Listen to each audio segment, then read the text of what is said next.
ጠቅላይ ሚኒስትር አብይ አህመድ ከፋኖ ጋር ችግሮችን በሰላማዊ መንገድ ለመፍታት መንግስታቸው ቁርጠኛ መሆኑን ገለጹ።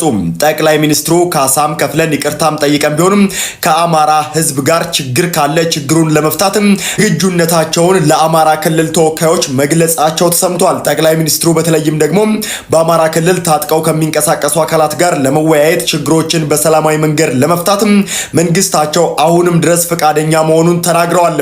አብይ አህመድ እንደተናገሩት ከሆነ ለአማራ ክልል ተደጋጋሚ ጥሪን አቅርበናል።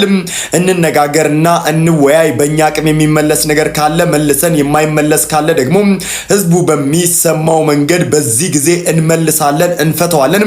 ይቅርታ ብለን ካሳም ካስፈለገ ካሳ ከፍለን እንታረቅ፣ እንስማማ። እኔ ከዚህ ምንም አይነት ችግር የለብኝም።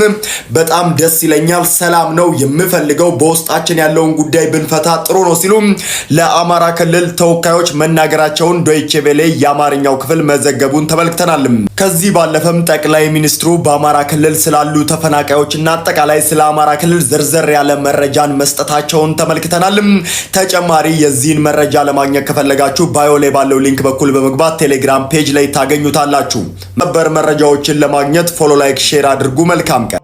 መረጃ ዶክተር ደሳለኝ ጫኔ በባህር ዳር ከተማ ውስጥ ባልታወቁ ሰዎች በተተኮሰበት ጥይትም መገደሉን እየሰማን እንገኛለን። እጅግ በጣም ያሳዝናል። ነፍስ ይማር። ለቤተሰቦቻቸው በሙሉ መጽናናትን እመኛለሁ።